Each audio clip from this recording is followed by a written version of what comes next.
In America, the federal government has shut down. Following breaking news, as of 12:01, the government is beginning the process of shutting down. The Senate adjourning for the night after Congress tried and failed a last-minute attempt. U.S. government shutdown, and there's growing concern the stoppage could drag on. Both Democrats and Republicans are pointing fingers at each other. It is day one of a government shutdown with both Republican and Democratic leaders at a stalemate over how to move forward.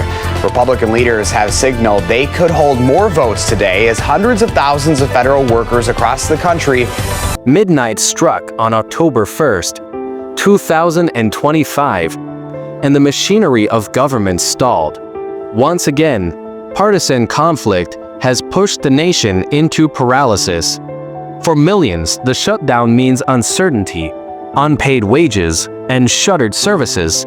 At the heart of it all, a standoff over healthcare funding and the federal budget. 150,000 federal workers are now without pay, and this stretches across a wide range of agencies. The crisis stems from Congress failing to pass a budget. Republicans advanced a funding bill stripped of enhanced Obamacare tax credits. Democrats refused, demanding protections for healthcare and Medicaid. The Senate deadlocked, and President Trump, in his second term, embraced the shutdown, saying it was a way to cut what he called non-essential government functions. With no deal in sight, the doors of government closed. Not every service has stopped. Border Patrol, air traffic controllers, military personnel, and Social Security payments continue, but hundreds of thousands of federal employees are furloughed. Museums and national parks are shuttered. Student loan applications are delayed, and small business loans are frozen. Essential workers remain on the job, unpaid for now. Contractors, however, face lost income entirely.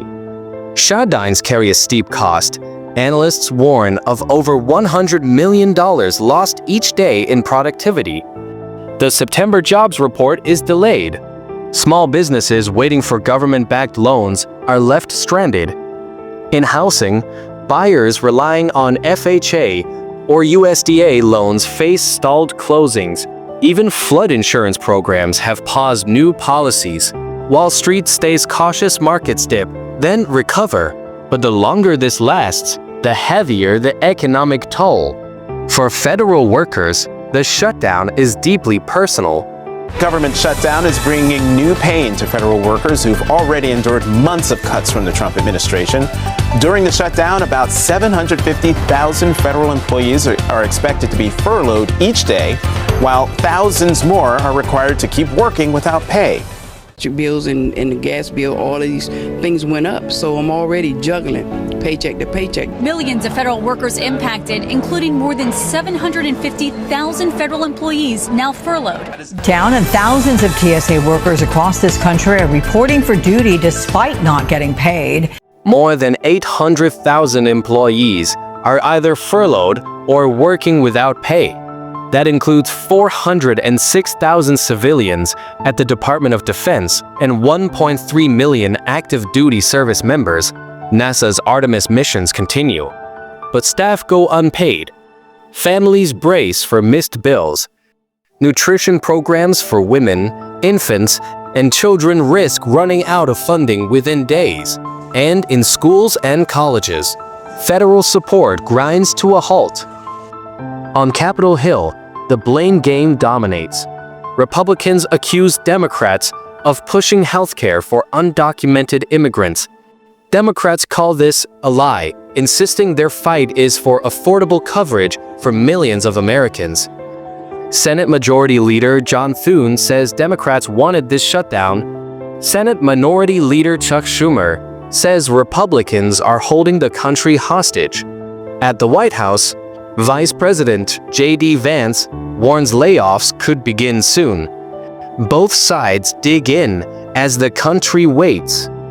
This is not the first time America has faced this. Since 1980, there have been 11 major shutdowns.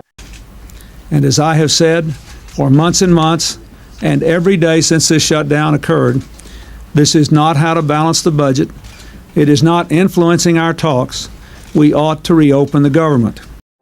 The longest in 2018, 2019, last 35 days, sparked by a fight over border wall funding.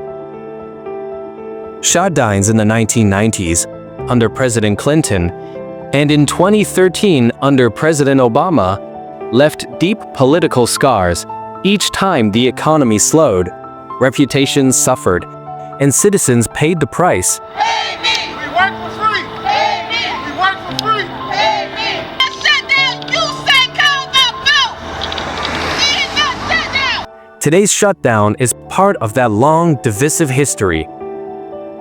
How long will this shutdown last? That depends on whether either party blinks.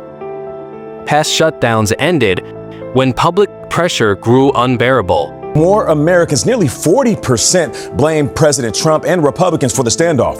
30% blame Democrats. Starting October 1st, millions of Americans are getting notices that their health care premiums are dramatically increasing. Delays at airports, unpaid federal workers missing paychecks, towns near national parks losing income.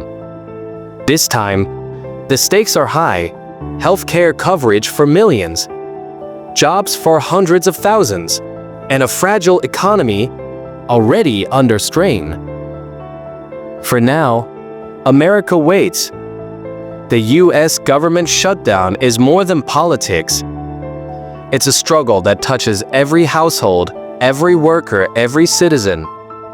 This is the story of America's government shutdown, a battle of power and policy, and the people caught in between. Hope you liked the video. Don't forget to leave a like and do subscribe. Thanks for watching.